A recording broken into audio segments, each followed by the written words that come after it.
आज हम डिस्कस करेंगे भारतीय राज्य व्यवस्था के इस लेक्चर सीरीज में संविधान की अनुसूचियाँ या भारतीय संविधान में कितनी अनुसूचियाँ हैं उसके बारे में हम डिस्कस करेंगे।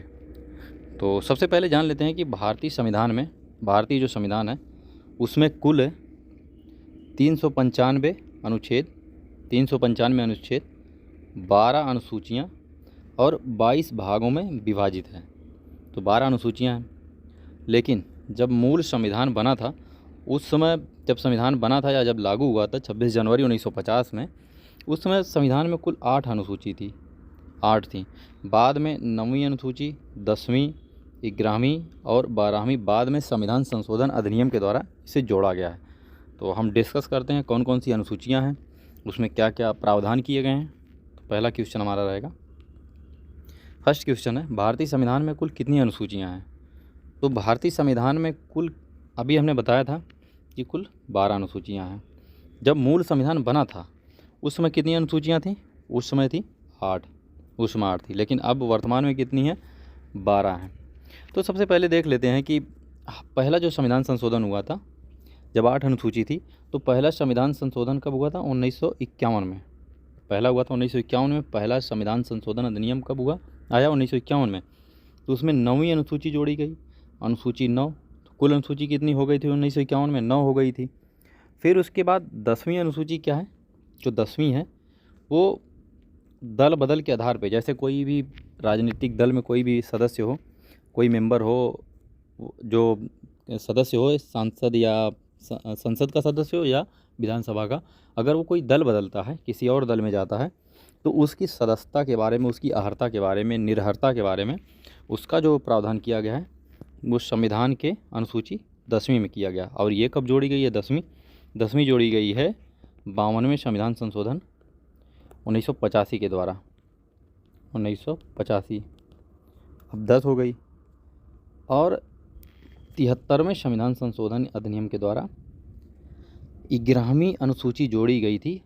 73वां संविधान संशोधन अधिनियम 1992 के द्वारा इसमें 11वीं अनुसूची जोड़ी गई, जिसमें पंचायतें, जो स्थानीय स्वशासन है, पंचायत, वो इसका प्रावधान किस में किया गया? 11वीं अनुसूची में। पंचायतों का प्रावधान 11वीं अनुसूची में किया गया। और बाद में 1992 में ही 74वें संविधान संशोधन के द्वारा 12वीं अनुसूची जोड़ी गई, जो शहरों के लिए स्थानीय सरकार बनाई गई, जो नगर पालिका जिसे बोलते हैं।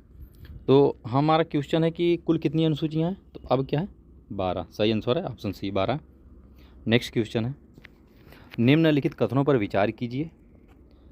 निम्नलिखित कथनों पर विचार कीजिए। इसमें देखना है, तीन कोड दिए गए हैं या 3 कथन हैं, तो हमें इसमें देखना है कौन सही है। भारत के संविधान में 20 भाग हैं। नहीं, भारत के संविधान में 22 भाग हैं। ये तो गलत हो गया। भारत के संविधान में कुल 390 अनुच्छेद हैं। ये भी गलत है। 395 अनुच्छेद कुल हैं। और भारत के संविधान में 9वीं, 10वीं, 11वीं और 12वीं अनुसूचियों को संविधान संशोधन अधिनियम द्वारा जोड़ा गया।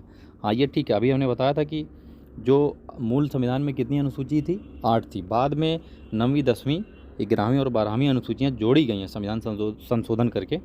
तो इस तरीके से हमारा सही आंसर हो जाएगा केवल 3, ऑप्शन सी। सही आंसर है ऑप्शन सी।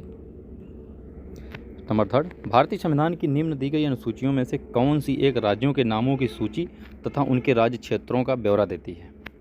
तो सबसे पहली बात है कि अगर संविधान है, किसी भी देश का संविधान है, तो वो सबसे पहले अपने घर के बारे में बताएगा, एरिया के बारे में बताएगा कि अगर भारत का संविधान, सबसे पहले भारत के बारे में बताएगा कि भारत कहाँ तक है। भारतीय राज्यों के बारे में बताएगा, भारतीय राज्यों में भारतीय जो राज्यों से संबंधित है। जैसे अगर एग्जांपल लें, कोई भी व्यक्ति अगर कहीं जाता है शहर में, तो सबसे पहले वो अपना एक घर वो बनाता है, सबसे पहले उसमें रहने के लिए व्यवस्था करता है। उसी तरीके से तो भारतीय संविधान में अगर हम डिस्कस कर रहे हैं तो पहली अनुसूची में क्या होगा? जो भारत में रहने वाले लोगों के लिए भारत जो है उसके बारे में डिस्क्राइब किया गया, कहाँ तक है, कहाँ तक इसका राज्य क्षेत्र है भारत का, उन सबों के बारे में डिस्क्राइब किया गया। तो सबसे पहला जो है, जो ये IAS के प्री में, ये 2005 में पूछा गया है ये क्वेश्चन। IAS के 2005 में प्री में पूछा गया है ये क्वेश्चन है कि कौन से राज्यों के नामों की सूची तथा उनके राज्य क्षेत्रों का ब्यौरा देती है। तो पहली अनुसूची में ही बताएगा कि कौन कौन से राज्य हैं, उनके कौन कौन से क्षेत्र हैं, उनका ब्यौरा कौन देती है? पहली अनुसूची देती है। तो सही आंसर ऑप्शन है ये 2005 में IAS की क्वेश्चन में पूछा गया था। नेक्स्ट क्वेश्चन है, यदि भारत, अब वही क्वेश्चन घुमा के पूछा गया है, यदि भारत संघ के एक नए राज्य का सृजन करना हो तो संविधान की निम्नलिखित अनुसूचियों में किसी एक को अवश्य संशोधित किया जाना चाहिए। जैसे अभी हमने बताया था कि संविधान की पहली अनुसूची में ही राज्यों के बारे में उपबंध किया गया है, राज्यों के क्षेत्रों के बारे में ब्यौरा दिया गया है। तो जाहिर सी बात है, अगर कुछ राज्य दूसरे बनाए जाएंगे, जैसे मान लो अगर अनुसूची में दे दिया गया कि 28 राज्य या 25 राज्य, तो अगर कोई 26वां राज्य बनाया जाएगा तो वो कौन सी अनुसूची में चेंज, वो पहली ही अनुसूची में चेंज किया जाएगा। तो हमारा हमारा सही आंसर है ऑप्शन ए, पहली अनुसूची। वही क्वेश्चन घुमा फिरा के पूछा गया, वही, ये भी IAS में ही पूछा गया। देखो कैसे घुमा फिरा के एक ही क्वेश्चन वो कैसे थोड़ा सा हल्का करके पूछा कि ये 2003 में पूछा गया था, उससे पहले 2003 में इसको पूछा गया था। तो सही आंसर है ऑप्शन है। नेक्स्ट क्वेश्चन होगा, भारत के संविधान की चौथी अनुसूची विवेचित करती है। तो भारत के संविधान में कुल 12 अनुसूचियाँ हैं। तो पूछा जाता है कि चौथी अनुसूची में क्या है। अगर हम राजनीतिक दल बदल की बात करें तो ये 10वीं अनुसूची में है, जो 52वें संविधान संशोधन 1985 द्वारा जोड़ी गई। पंचायत 11वीं में है, जो 73वें संविधान संशोधन अधिनियम 1972 के द्वारा इसमें ऐड किया गया। और भाषाओं के बारे में बात की जा रही है तो ये 8वीं अनुसूची है, 8वीं अनुसूची है भाषाओं के बारे में। तो हमारा सही आंसर होगा ऑप्शन ए, राज्यसभा में स्थानों का आवंटन। जो विभिन्न राज्यों को जो स्थानों का आवंटन किया गया है, जैसे गुजरात को, बिहार को, उत्तर प्रदेश को, ये कितने कितने सीटों का आवंटन जो है वो, उसके बारे में उसका ब्यौरा कौन सा सूची देती है? तो चौथी अनुसूची देती है। तो सही आंसर है राज्यसभा में स्थानों के आवंटन को। नेक्स्ट क्वेश्चन है, भारतीय संविधान की तृतीय अनुसूची में से क्या उपबंधित है? तीसरी अनुसूची, सबसे पहली बात तो तीसरी अनुसूची जो है वो शपथ से संबंधित है। शपथ से, जो संघ के मंत्री या पदाधिकारी जो हैं उनके शपथ के बारे में है तीसरी अनुसूची। जितने भी बड़े बड़े जो संघ के पदाधिकारी हैं जो शपथ लेते हैं उनके प्रारूप इसमें दिया गया है, शपथ का प्रारूप। तो इसको हम देखेंगे।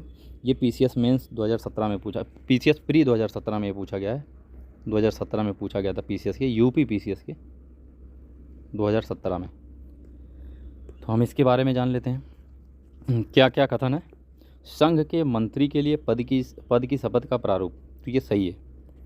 उच्चतम न्यायालय के मुख्य न्यायाधीश द्वारा ली जाने वाली शपथ का प्रारूप, ये भी सही है।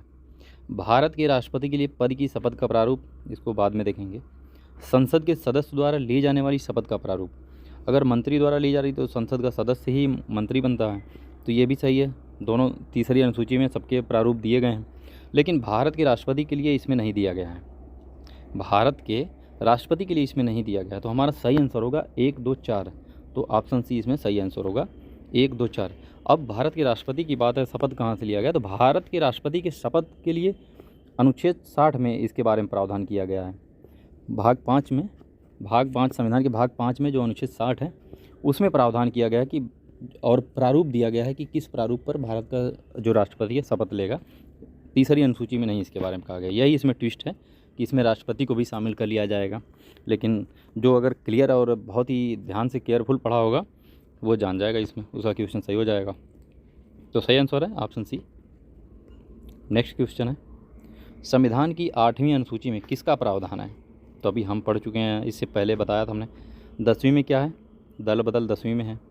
जनजातीय क्षेत्रों का प्रशासन, ये 5 और 6 दोनों में है। जनजातीय क्षेत्रों का प्रशासन जो है 5 अनुसूची 5 और 6 में। भूमि सुधार 9वीं अनुसूची में है। अच्छा, पूरी अनुसूचियों में 12 अनुसूचियों में ये 9वीं अनुसूची सबसे विवादास्पद है। अभी बताएंगे क्यों है। इसमें तो भाषाएं जो है, भारत की संविधान की जो 8वीं अनुसूची में भाषाएं हैं, तो भारत में कितनी भाषाएं हैं? भारत में जो भाषाएं हैं ये 22 मान्यता प्राप्त भाषाएं हैं, 22। लेकिन जब संविधान लागू हुआ था, या देश जब संविधान लागू हुआ था, उसमें कितनी भाषाएं थी? मूल संविधान में 14 मान्यता प्राप्त भाषाएं थी, लेकिन अब कितनी हैं? 22 हैं। तो सबसे पहले क्या किया गया? 1967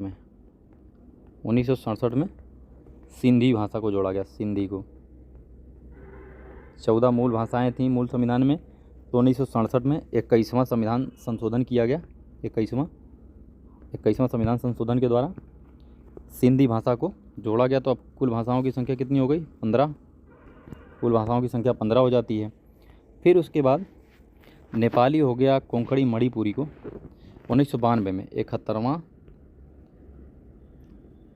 1991 में 1992 में 71वां संविधान संशोधन होता है 1992 में। तो इसमें कोंकणी, नेपाली और मणिपुरी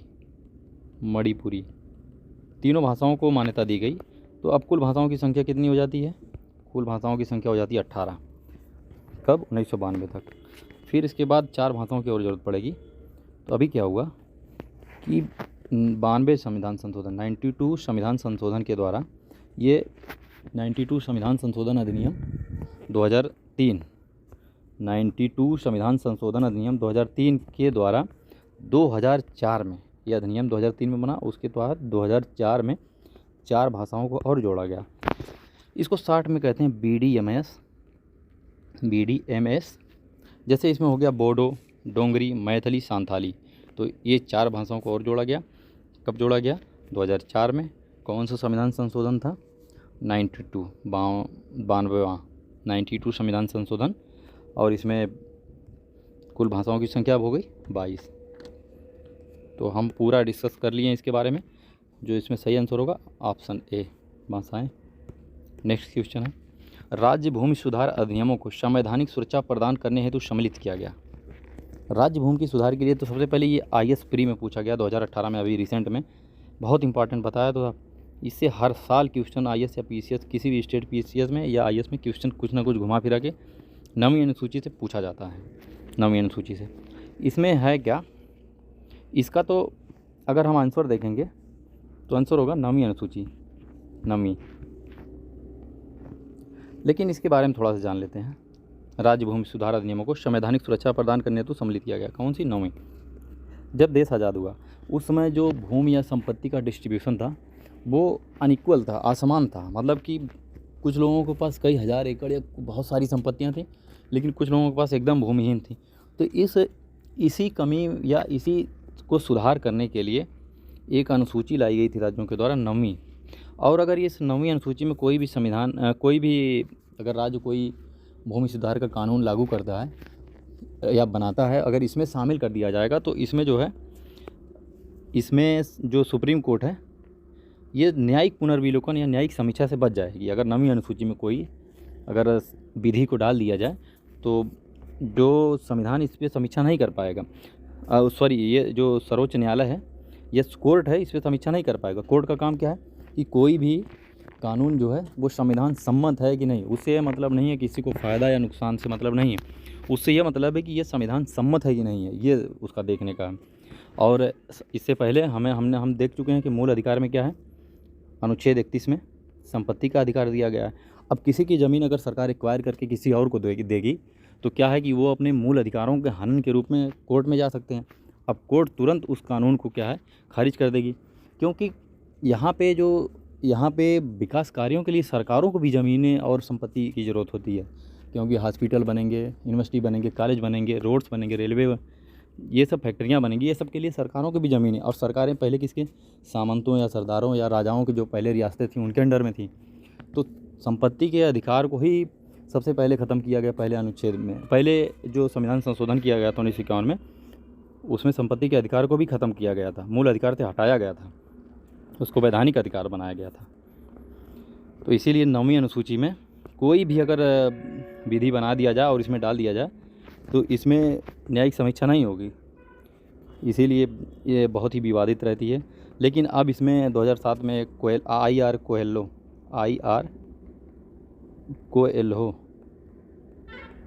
कोएल्हो एक केस में इसमें कह दिया था कि कुछ जो संविधान या जो कोर्ट का या सुप्रीम कोर्ट संविधान का रक्षक है और इसका एक मूल अधिकार है या उसका एक बेसिक स्ट्रक्चर है, बुनियादी ढांचा जो है ये है संविधान का कि कोर्ट को जो न्यायिक समीक्षा करने का जो अधिकार है वो इसका मूल ढांचा है, मिला हुआ है जो अधिकार, इसको छीना नहीं जा सकता किसी, इसलिए इसका भी हम समीक्षा, न्यायिक समीक्षा कर सकते हैं। लेकिन कुछ ही इसमें कुछ ही संशोधन कुछ ही आर्टिकल की बात करता है वो। और इसी पहले संविधान संशोधन के द्वारा 31 को हटा के 31 का और 31 खा जोड़ा जाता है। 31 खा में कहा जाता है कि अगर कोई भी विधि सरकार जो है 9वीं अनुसूची में डाल देगी तो कोर्ट क्या है, इसकी न्यायिक समीक्षा नहीं कर पाएगी। तो सही आंसर ऑप्शन बी। अगला क्वेश्चन है, निम्नलिखित कथनों पर विचार कीजिए। क्या है कथन? भारत की संसद किसी कानून विशेष को भारत के संविधान की 9वीं अनुसूची में डाल सकती है। ये तो सही है। 9वीं अनुसूची में डाले गए किसी कानून की वैधता का परीक्षण किसी न्यायालय द्वारा नहीं किया जा सकता। अभी बताया ना कि अभी 2007 से पहले ये भी सही होता, लेकिन अब नहीं है, क्योंकि IR कोहेल्लो में पहले ये था कि कोई भी किसी भी विधि को भारत सरकार जो है इसमें 9वीं अनुसूची में डाल सकती है, तो जिसकी न्यायिक समीक्षा नहीं की जाएगी कोर्ट द्वारा, उस पर कोई नियम डिसीजन या कोर्ट द्वारा उस पर कुछ लिया ही नहीं जाएगा। अगर वो इसमें 9वीं अनुसूची में डाल दी गई वो विधि, सरकार द्वारा कोई नियम बनाया गया और उसको 9वीं अनुसूची में डाल दिया गया, रख दिया गया, तो उस पर कोई कोर्ट कुछ कर भी नहीं सकता। लेकिन 2007 में अभी जो केस था 2007 में IR कोहेल्लो का, उसी में कहा गया है कि जो कोर्ट का जो, या भारतीय जो कोर्ट है या भारतीय न्यायिक पालिका का ये मूल ढांचा है या इसका अधिकार है न्यायिक समीक्षा करना, और कोई भी शक्ति इसे छीन नहीं सकती। तो अब क्या है, इसमें सही आंसर हो जाएगा केवल एक। सही आंसर है केवल एक। प्रश्न नंबर 10, कोहेल्लो केस भारत के संविधान की किस अनुसूची से संबंधित है? तो सीधी सी बात, अभी हम इसके बारे में 2-3 बार डिस्कस कर लिए, 9वीं अनुसूची से, तो सही आंसर है ऑप्शन सी, 9वीं। नेक्स्ट क्वेश्चन है, भारत के संविधान के अंतर्गत आर्थिक योजना का विषय किस सूची के अंतर्गत आता है? तो भारत के संविधान के अंतर्गत अगर हम आर्थिक योजना की बात करें तो वो आता है समवर्ती सूची के अंतर्गत। अच्छा, थोड़ा सा इसमें कोहेल्लो केस में जान जाते हैं कि कोहेल्लो केस में कहता क्या है। इसमें क्या है, ये तो संविधान की 9वीं अनुसूची से संबंधित है। वही बताया, सर्वोच्च न्यायालय जो है 2007 में जो IR कोहेल्लो बनाम तमिलनाडु राज्य का एक मैटर होता है, इसमें स्पष्ट करता है कि अगर संसद में कोई 9वीं अनुसूची में कोई अगर विधि डालता है या प्रवेश कराता है या रखता है तो न्यायिक समीक्षा से बाहर नहीं माना जाएगा। मान लो संसद जो है को किसी भी विधि को जो 2007 में IR कोहेल्लो केस में बनाम IR कोहेल्लो बनाम तमिलनाडु, इसमें कहता है कि ठीक है, भले संसद किसी भी विधि को 9वीं अनुसूची में डाल दे इससे पहले, लेकिन इसी केस में 2007 में कहता है कि इसका जुडिशियल रिव्यू किया जा सकता है। क्योंकि ये अगर मान लो जुडिशियल रिव्यू कब कब होगा, जैसे मान लो अनुच्छेद 14 समानता का अधिकार, 19 freedom of speech and expression, और 21 जो इन तीनों अधिकारों का अगर उल्लंघन करेगा और उल्लंघन करने के बाद इसको अगर 9वीं अनुसूची में डालेगा, कोई कानून डाल दिया जाएगा, इसका जुडिशियल रिव्यू हो सकता है। ठीक है, तो इसका सही आंसर होगा ऑप्शन सी है।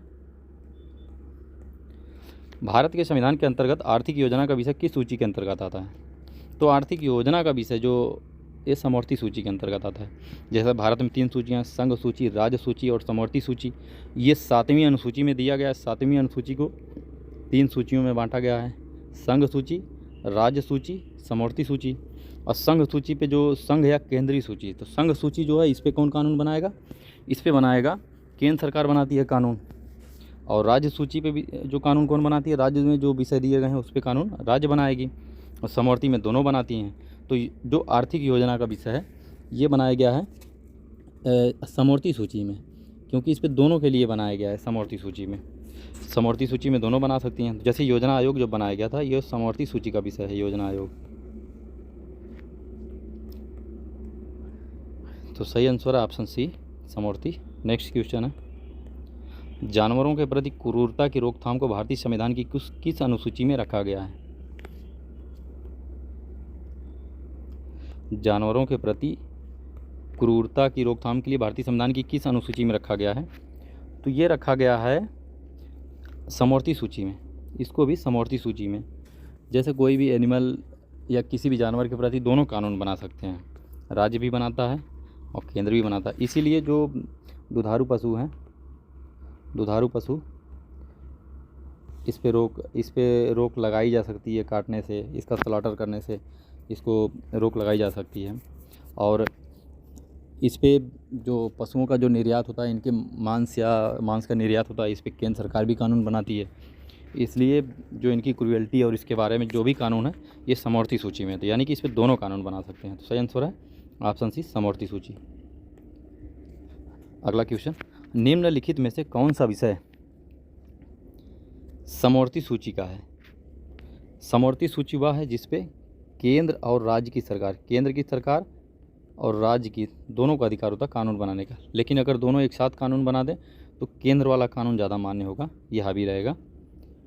तो पुलिस तो राज्य का विषय है। रेडियो टेलीविज़न ये किसका है?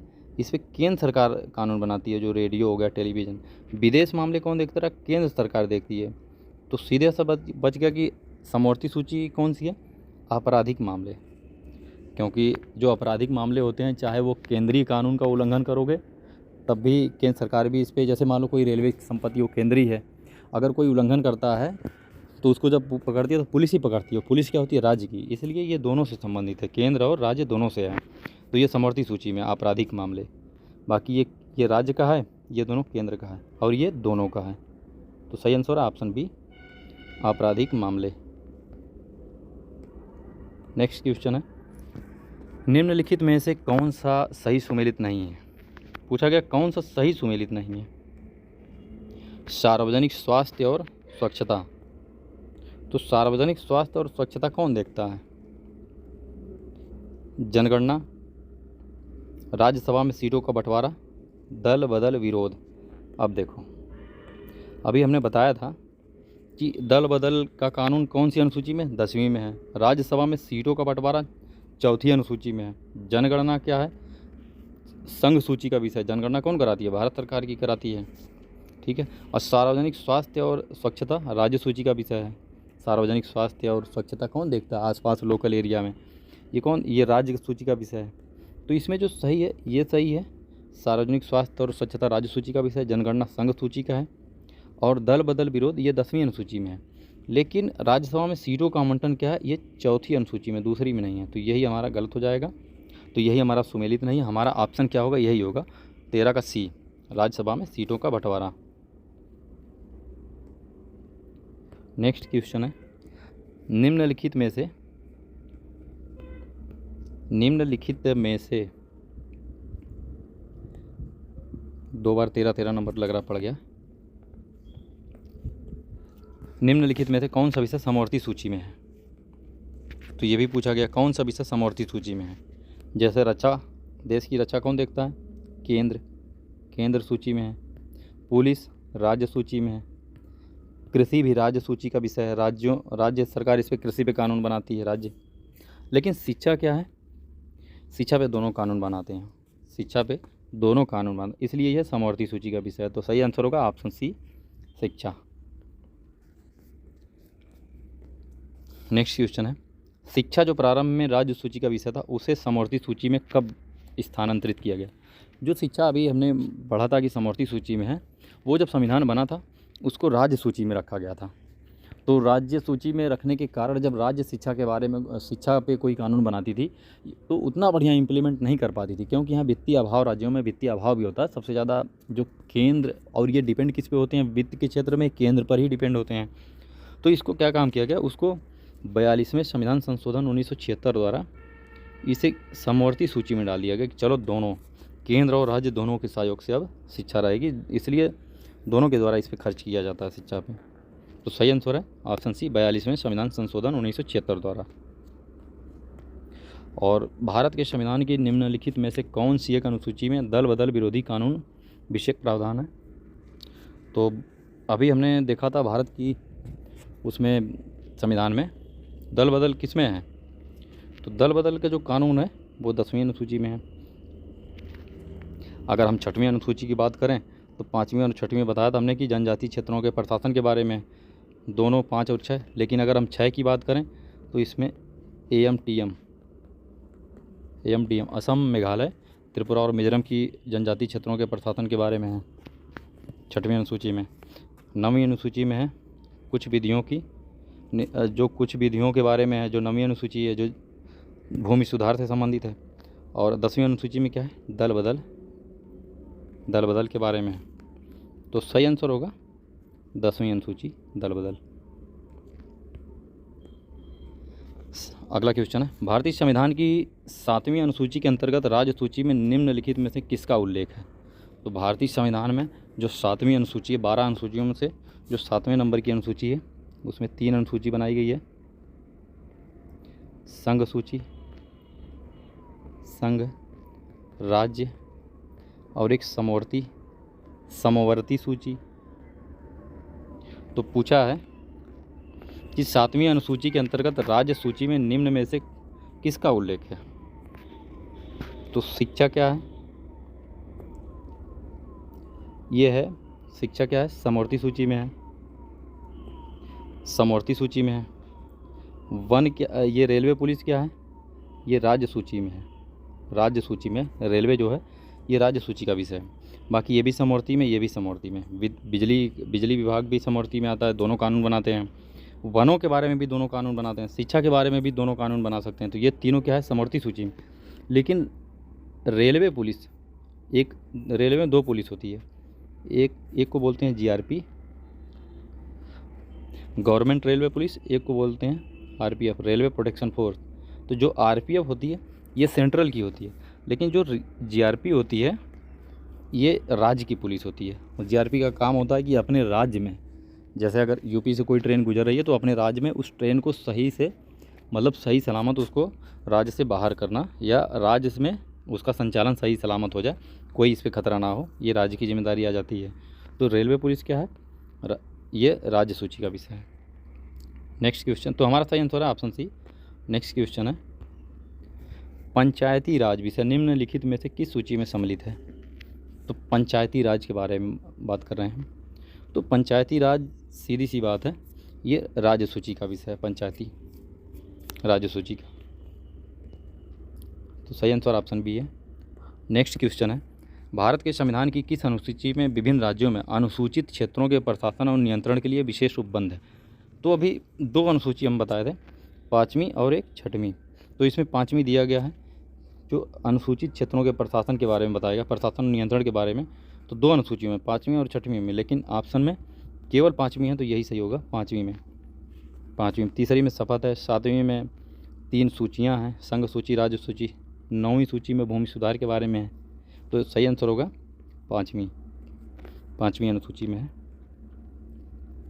नेक्स्ट क्वेश्चन है, भारत के संविधान में 5वीं अनुसूची और 6वीं अनुसूची के उपबंध निम्नलिखित में से किसके लिए किए गए हैं?